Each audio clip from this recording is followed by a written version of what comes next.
नमस्कार, आप देख रहे हैं जेके 24/7 न्यूज। मैं हूं आपके साथ राजेश कुमार। वक्त हमारे खास कार्यक्रम ग्लोबल ब्रेकिंग का, जहां पर हम आपके लिए दुनिया भर से तमाम बड़ी खबरें लेकर आते हैं। एक्सपर्ट हमारे साथ जुड़ते हैं, उनसे खबर के हर एंगल को समझने समझाने की कोशिश करते हैं। तो कार्यक्रम की शुरुआत बड़ी खबर के साथ। आग की लपटों से धधक रहा लॉस एंजलिस। आग से अब तक 16 की मौत, कई लाख बेघर। मैक्सिको के फायर फाइटर आग बुझाने में लगे। अमेरिका बोले तो हम मदद को तैयार, ईरान ने भी ऑफर दिया। आग की लपटों से धधक रहा लॉस एंजलिस। आग से अब तक 16 की मौत हो चुकी है, 1 लाख लोग बेघर हो चुके हैं। मैक्सिको के फायर फाइटर आग बुझाने के लिए पहुंचे हैं और ईरान ने मदद की पेशकश की है। इस वक्त की बड़ी खबर, आग की लपटों से धधक रहा लॉस एंजलिस। आग से अब तक 16 की मौत, 1 लाख लोग बेघर। मैक्सिको के फायर फाइटर आग बुझाने में लगे। अमेरिका बोले तो हम मदद को तैयार, ईरान का ऑफर। आग की लपटों से धधक रहा लॉस एंजलिस। आग से अब तक 16 की मौत, 1 लाख बेघर। मैक्सिको के फायर फाइटर आग बुझाने में लगे।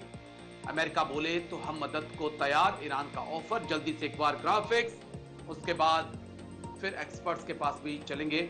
कैलिफोर्निया में आग से तबाही, तेज हवा के कारण फैल रही है आग।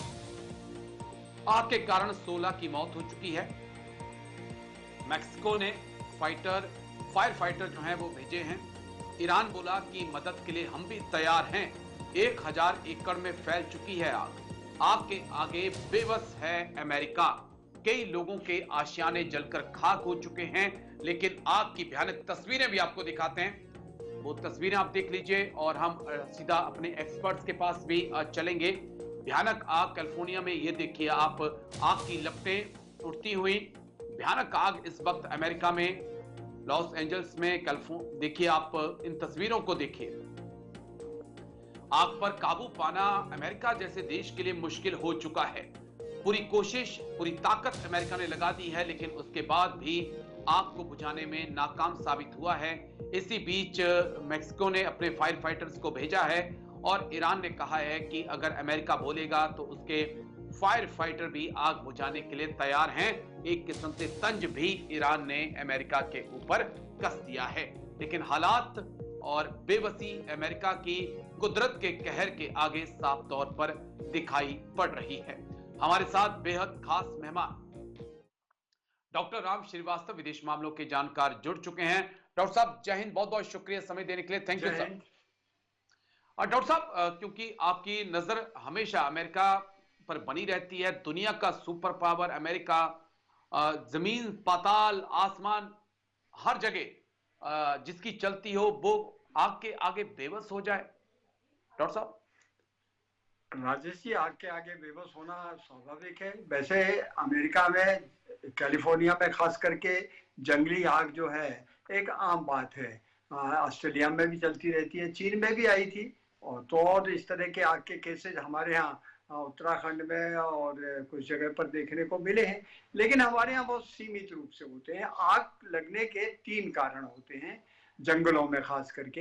हालांकि अमेरिका के जंगलों में एक खासियत है कि पहाड़ के बीच में अगर या सड़क पर जहां पर भी किनारे किनारे आपको जंगल दिख रहे हैं घने, तो उन जंगलों के बीच में एक पट्टी बनाई जाती है, फायर सेफ्टी। उसमें कोई किसी तरह का घास फूस तक भी नहीं उठने देते हैं, और ये वहां का नियमित काम है, जिससे कि एक जगह लगी हुई आग दूसरी जगह ना फैल सके।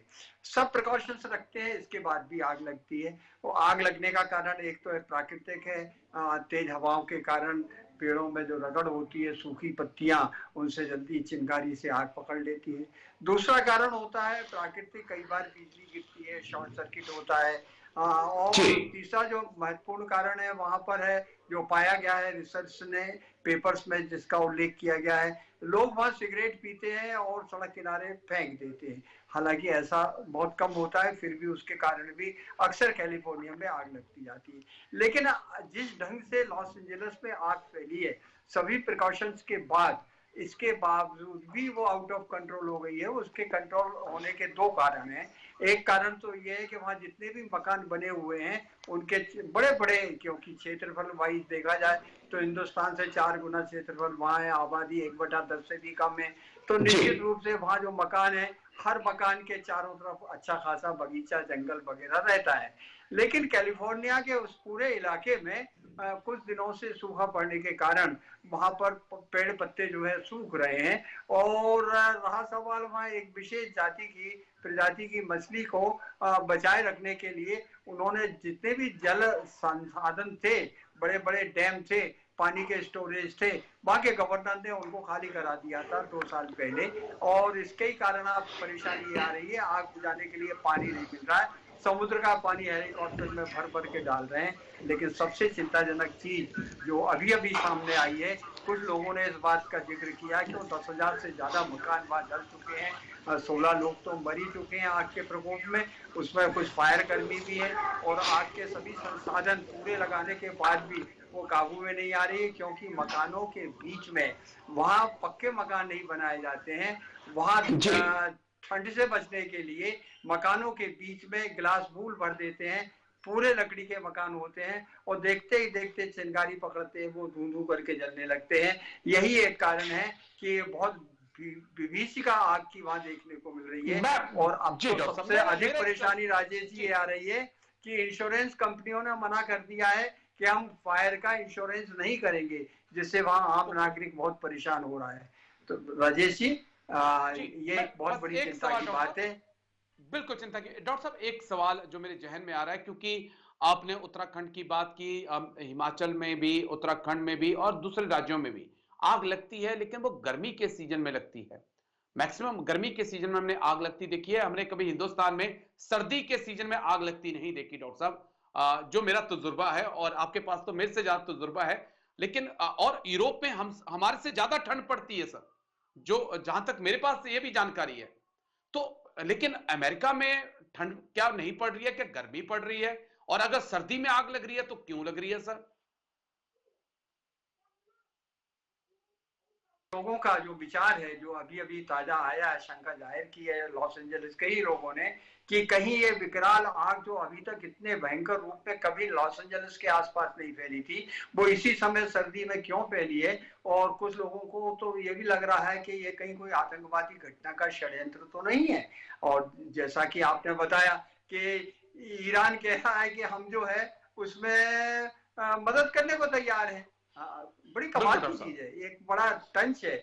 लेकिन यहाँ खास बात यह है कि आग पर पहली प्राथमिकता ये काबू कैसे पाया जाए।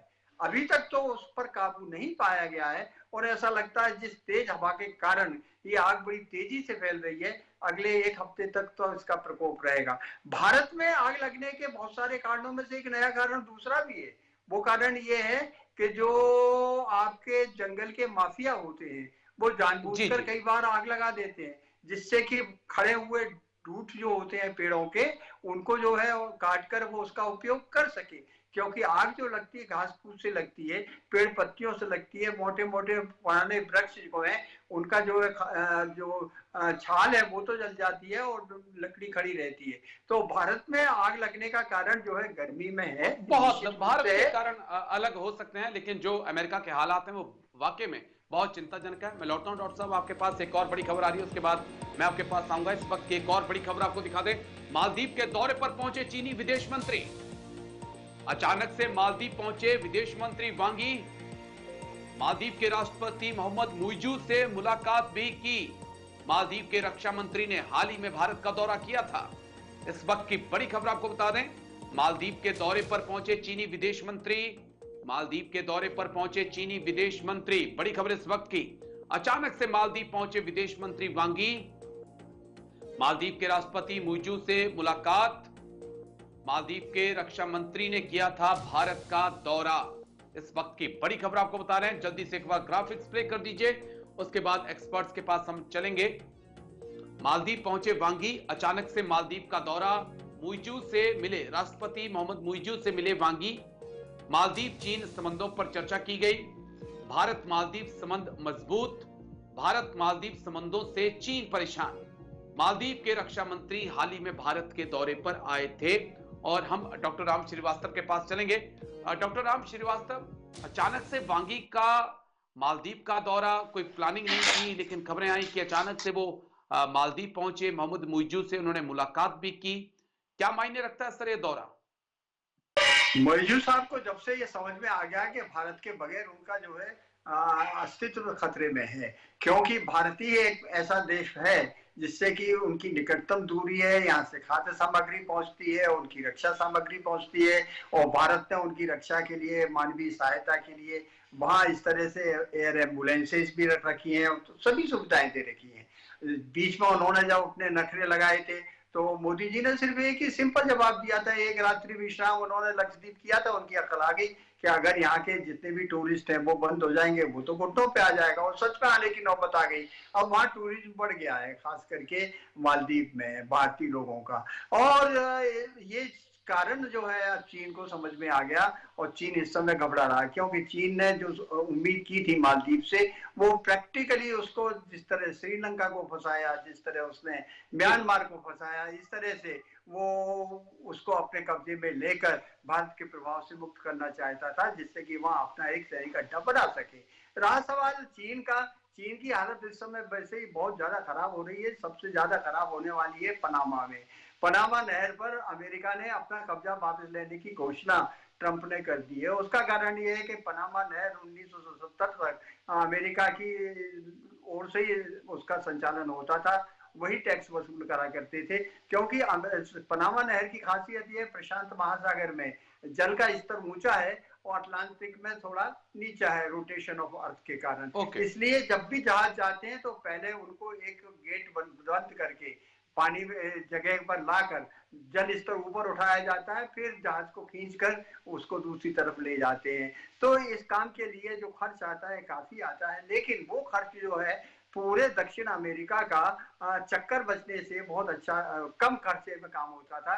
यही कारण है अमेरिका और दूसरे देशों ने मिलकर पनामा नहर बनाई थी, और 1977 के बाद स्वायत्तता देने के बाद अमेरिका से ही वो उससे हैवी टैक्स वसूल करने लगे, तो ट्रंप ने घोषणा कर दी है। लेकिन यहाँ पर चीन ने 2 जगह पर अपने अड्डे बनाकर और ठेके ले रखे थे, अब इसलिए वो तो पूरी दुनिया में उसकी हालत खस्ता होने जा रही है राजेश जी। और हालत, लेकिन ये इंटरेस्टिंग दौरा है, समझना होगा इसको कि क्या कुछ चीन और मालदीव के बीच में पक रहा है। मैं लौटता हूं सर आपके पास, एक और बड़ी खबर है, उसके बाद मैं आपके पास आऊंगा।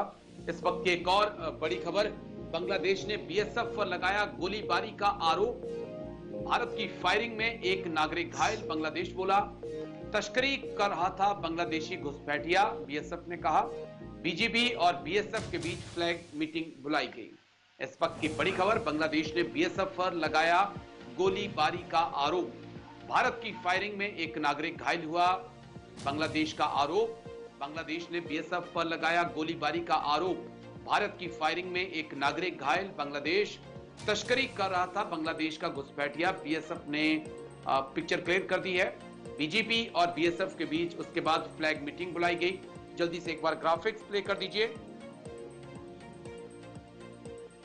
भारत बांग्लादेश सीमा पर चली गोली, तस्करों को बीएसएफ ने बनाया निशाना, तस्करों को रोकने के लिए गोली चलानी पड़ी। गौ तस्कर बहुत ज्यादा एक्टिव भारत बांग्लादेश सीमा पर।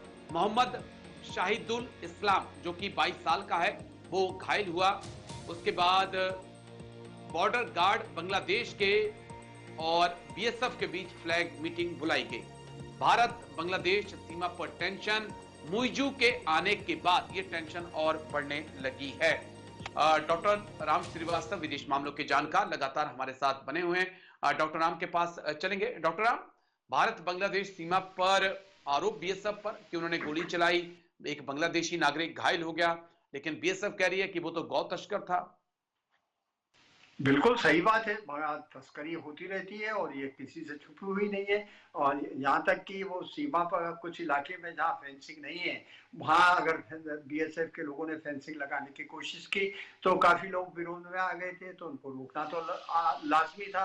अब सवाल ये उसमें कि बांग्लादेश में जिस तरह के सामाजिक और राजनीतिक हालात बन रहे हैं उसको देखते हुए तो ये स्पष्ट लगता है कि निकट भविष्य में ये तनाव और बढ़ेगा और ये कोशिश करेंगे कि सीमा पार करके अधिक से अधिक लोगों का ह्यूमन ट्रैफिकिंग भारत में कर दें, क्यों भारत अभी तक सॉफ्ट नीति रहा है, मानवीय आधार पर लोग चलते आए हैं और उसको और भी कई कारण हैं कि हमारे जो सीमांतक गांव हैं वहां पर उस समय इतनी स्थानीय प्रशासन की इतनी नजर नहीं रही थी। यही कारण है कि यहाँ तक कि रोहिंग्या मुसलमान भी बांग्लादेश से होते हुए आज पूरे भारत में फैल गए और जगह जगह भारत की कमजोरियों का लाभ उठाकर यहाँ के छोटे नेताओं का फायदा उठाकर वो अपने आधार कार्ड भी नकली बनवा लेते हैं और दूसरी सुविधाएं भी यहाँ लेने की कोशिश करते हैं। अब चूंकि भारत का सरकार का रुख काफी सख्त है, उनके जांच हो रही है तो सब तिलमिला रहे हैं और बांग्लादेशी और रोहिंग्या मुसलमानों से ज्यादा स्थानीय नेता जिनकी राजनीति वोट के आधार पर टिकी हुई है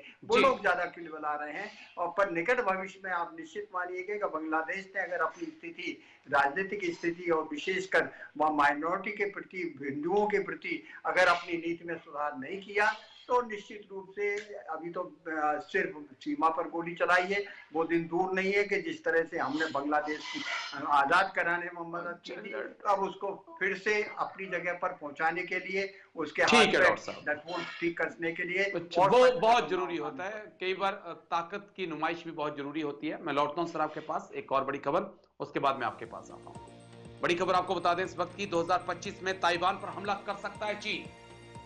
अमेरिकी थिंक टैंक की रिपोर्ट में हमले की बात। ताइवान पर आर्थिक सैन्य प्रेशर बना रहा चीन।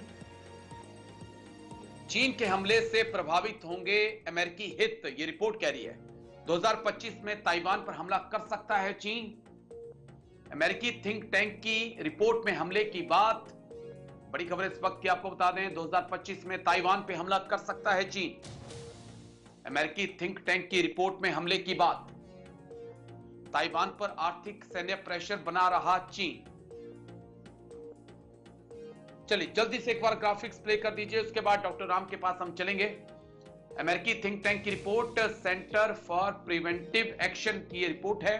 2025 में ताइवान पर हमले की तैयारी में चीन ने की हमले की तैयारी। चीन ताइवान पे बना रहा प्रेशर और ये प्रेशर दो तरह का है। ताइवान पर सैन्य और आर्थिक प्रेशर चीन बना रहा है। चीन को रोकना जरूरी होगा।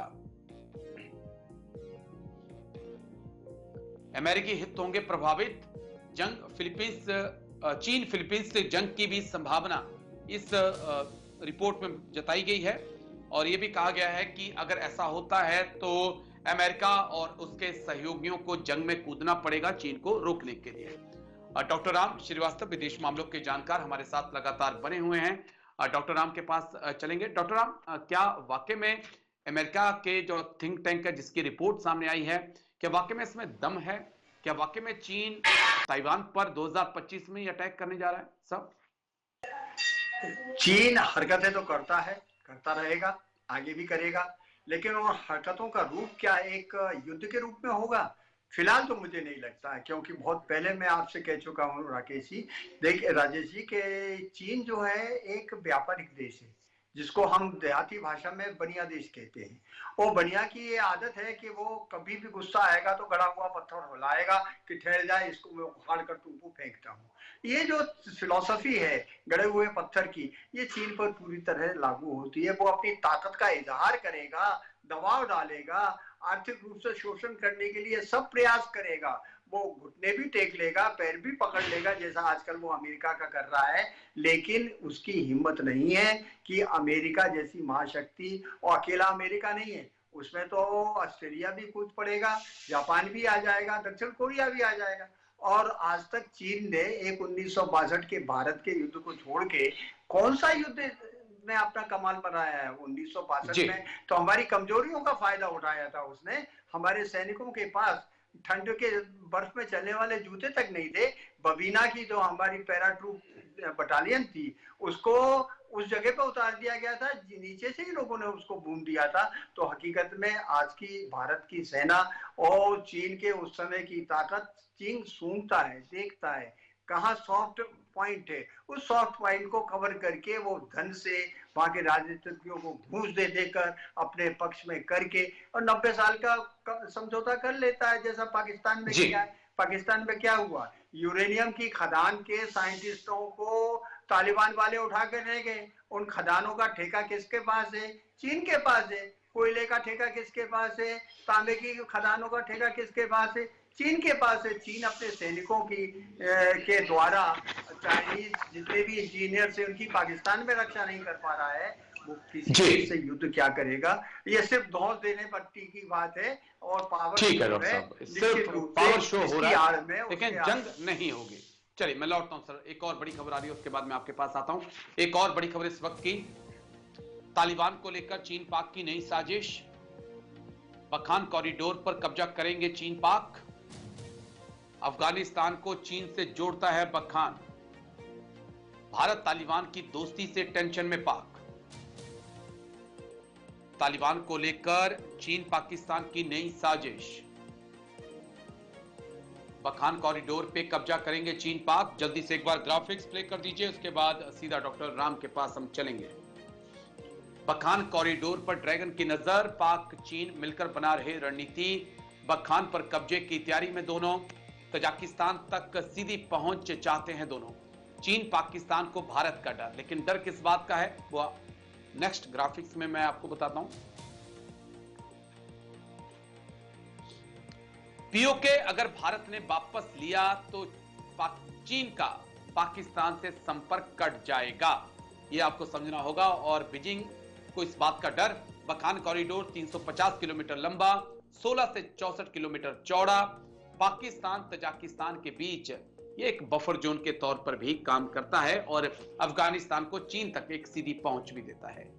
और हम डॉक्टर राम श्रीवास्तव के पास चलेंगे, विदेश मामलों के जानकार। डॉक्टर राम हमारे साथ लगातार बने हुए हैं। डॉक्टर राम, क्या वाकई में पॉसिबिलिटी है पखान कॉरिडोर पर कब्जे की? और जिस प्रकार से हमने देखा आईएसआई चीफ हाल ही में तजाकिस्तान भी पहुंचे थे, राष्ट्रपति के साथ भी मुलाकात हुई थी, कि ऐसा तो नहीं तजाकिस्तान चीन और पाकिस्तान के बीच कोई खिचड़ी पकड़ी है?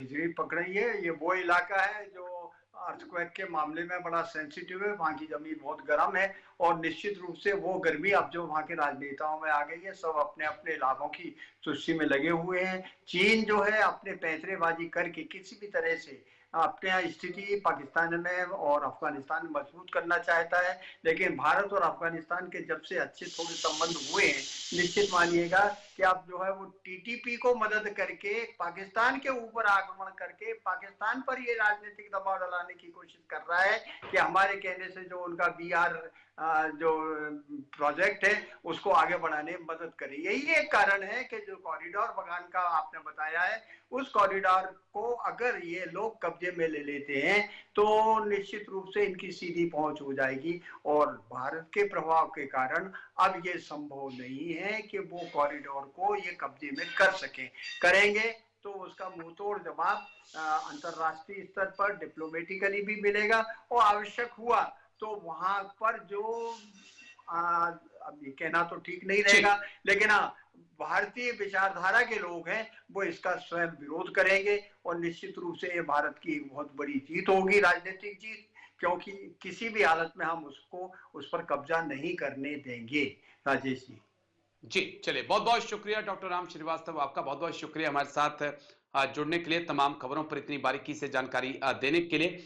तो ग्लोबल ब्रेकिंग में आज मेरे साथ इतना ही, कल फिर होगी मुलाकात, दीजिए इजाजत, नमस्कार।